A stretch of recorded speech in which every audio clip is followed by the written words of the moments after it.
21절까지의 말씀입니다. 마가복음 14장 12절부터 21절까지의 말씀을 저와 여러분이 한 절씩 교독하도록 하겠습니다.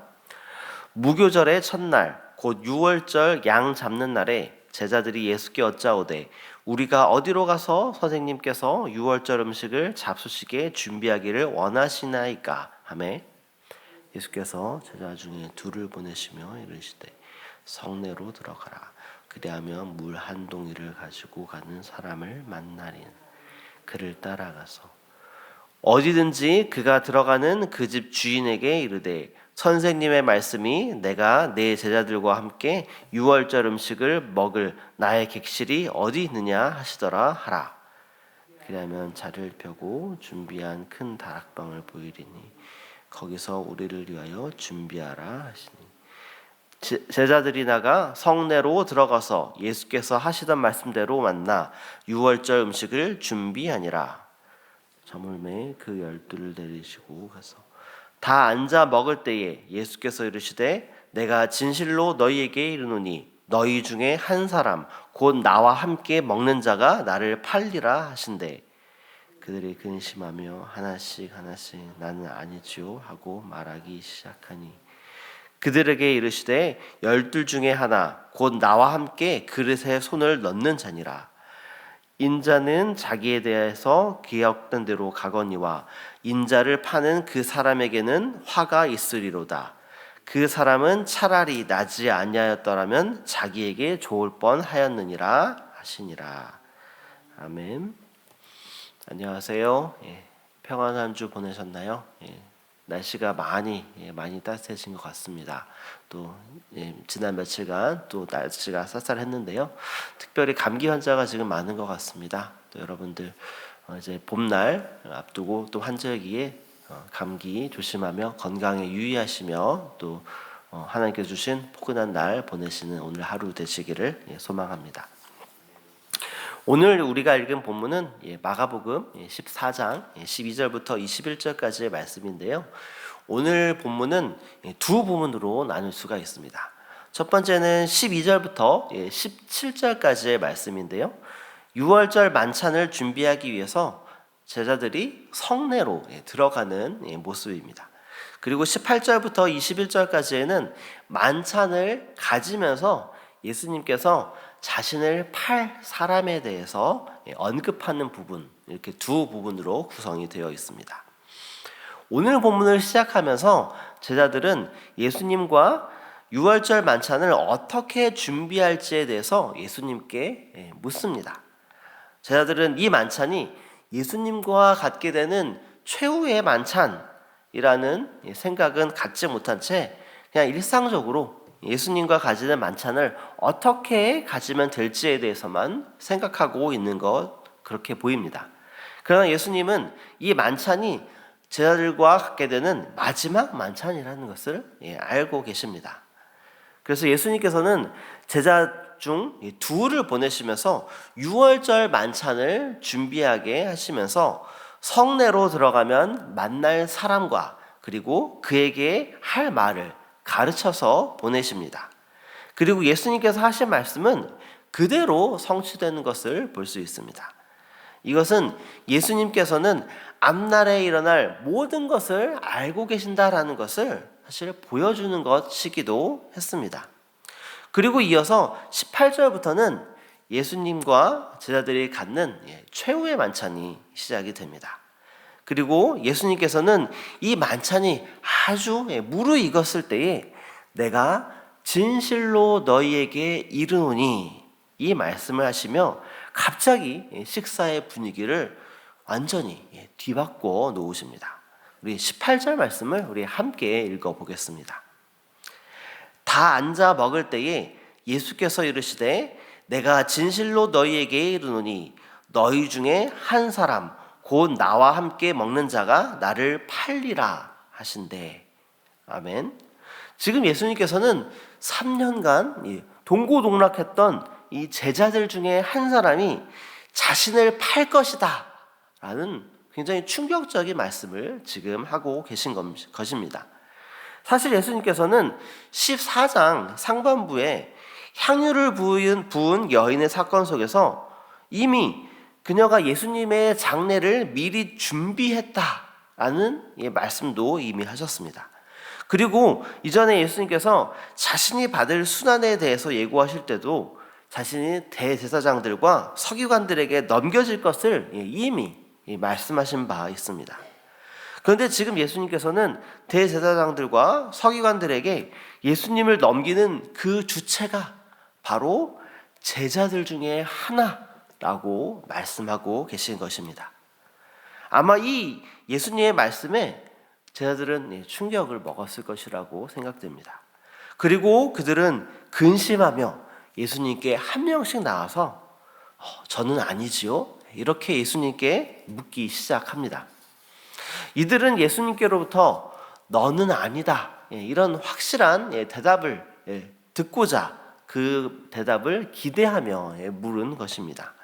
그런데 예수님께서는 이 개개인의 질문에 답하는 대신에 다시 한번 두루뭉술하게 나와 함께 그릇에 손을 넣는 사람이 나를 팔 것이다 라고 말씀하십니다.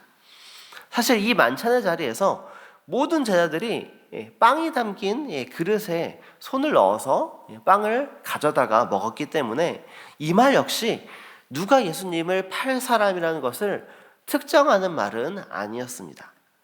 지금 예수님께서 의도적으로 자신을 팔 사람이 누구인지 정확하게 말씀하지 않으시며 이 자리에 함께하고 있는 제자 중에 한 명이다라고 말씀하고 계시는 것은 가룟 유다에게 회개의 기회를 주고 계신 것입니다. 오늘 본문의 12절부터 17절까지의 말씀을 통해서 예수님께서는 앞으로 일어날 일을 모두 아시는 분이시라는 것을 이미 제자들에게 보여주셨습니다.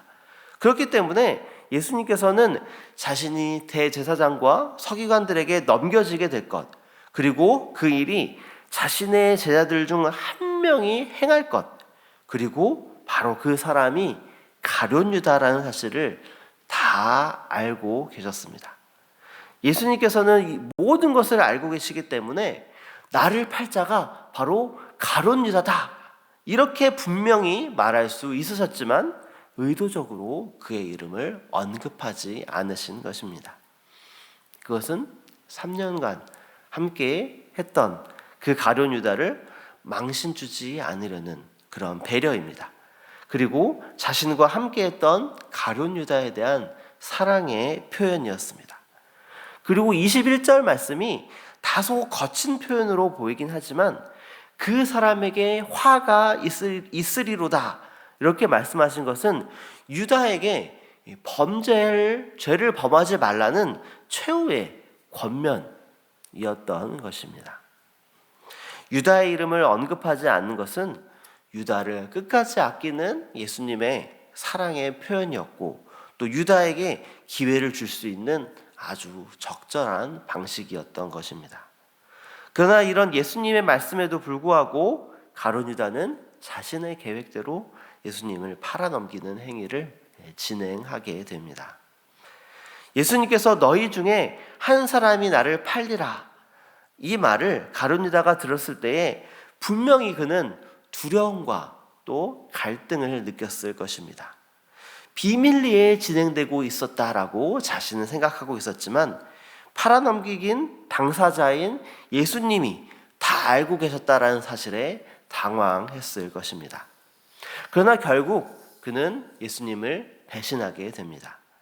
물론 이 가룟 유다의 배신은 이미 구약의 스가랴 선지자의 예언을 통해서 이미 기록되어 있었던 내용입니다.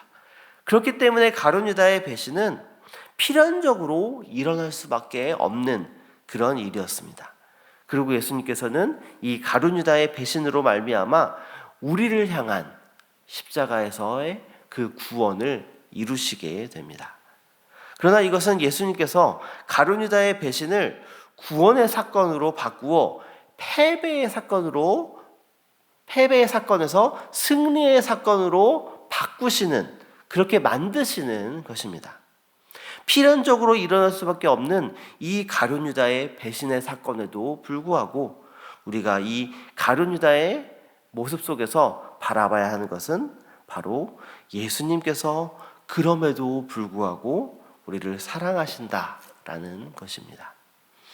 아무리 마음속에 흑심이 가득하고 자신을 헤아리려는 생각으로 가득 찬 가룟 유다지만 예수님께서는 그를 사랑하시고 끝까지 회개를 촉구하시며 기회를 주시는 것을 우리가 볼 수 있습니다. 때로는 우리가 하나님께서는 우리를 사랑하시지 않으시나? 이런 불평이나 불만을 가지며 살아갈 수 있습니다. 또 실제로 그럴 때가 있습니다. 그러나 분명한 것은 이런 불평이나 불만에도 그럼에도 불구하고 하나님께서는 우리를 사랑하신다라는 것입니다. 그리고 우리가 하나님께 나아오도록 하기 위해서 끊임없이 우리에게 사랑을 표현해 주시는 분이 바로 하나님이시라는 것입니다. 그 정점으로 바로 예수님을 우리에게 보내주신 것입니다. 이 하나님의 사랑을 온전히 신뢰하는 저와 여러분 되시기를 소망합니다. 예수님께서는 자신의 팔자가 누구인지 모르지 않습니다. 그럼에도 불구하고 예수님께서는 다 아시면서 일부러 드러내지 않으시고 가룟 유다가 예수님께 돌아오도록 촉구하셨습니다. 우리의 역사, 우리의 모든 삶도 다 하나님께서 아십니다.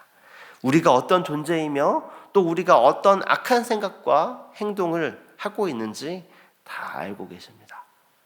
그럼에도 불구하고 하나님께서는 우리를 사랑하시기 때문에 우리를 주님께 돌아오도록 끊임없이 부르고 계십니다. 그 하나님의 부르심에 응답하고 하나님의 사랑을 온전히 신뢰하며 살아가는 저와 여러분 되시기를 소망합니다. 오늘 우리에게 주신 말씀을 가지고 또 이 자리에 가져온 또 각자의 기도 제목을 가지고 우리 함께 기도하도록 하겠습니다. 함께 기도하겠습니다.